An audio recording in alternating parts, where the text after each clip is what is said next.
Hello बच्चों, आज हम आपके लिए फिर से एक अच्छी मॉरल वाली स्टोरी लाए हैं।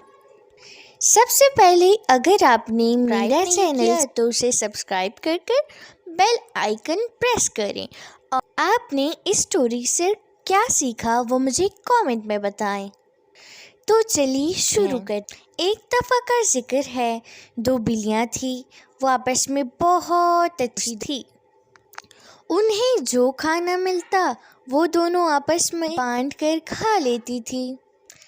ऐसा ही चलता रहा, लेकिन एक दिन वो दोनों आपस में खेल रही थी कि उन्हें एक रोटी दिखती है। वो उसे देखकर बहुत खुश होती हैं और उस रोटी को दो हिस्सों में तकसीम करके उसे को दे देती हैं। लेकिन फिर एक बिल्ली बीच में से बोलती है, हमारी रोटी का टुकड़ा बड़ा है। दूसरी बोलती है कि नहीं, तुम्हारी रोटी का टुकड़ा बड़ा है। और वो आपस में झगड़ने लगती हैं। तभी वो फैसला करती हैं कि झगड़ने से अच्छा नहीं किसी इंसाफ वाले को ढूंढ कर अपना बराबर बराबर हिस्सा ले लें। तभी वो बंदर के पास जाती है। बंदर दरख्त पे आराम कर रहा होता है और तभी बंदर नीचे उतरता है और बिल्लियाँ उसे कहती है, बंदर भाई, आप ही हमारा इंसाफ कर सकते हैं। तभी बंदर एक तराजू उठाता है। उस तराजू में दोनों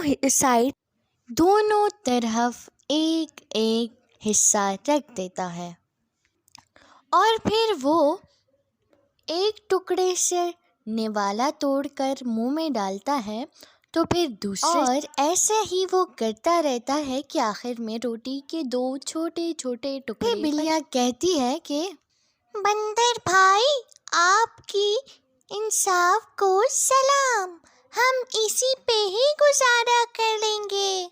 फिर बंदर कहता है कि मैंने तुम्हारे लिए इतनी मेहनत की, अब मेरा इनाम तो दो। मैंने तुम्हारी इतनी मेहनत की, मदद की, अब उसका इनाम तो मुझे दो ना।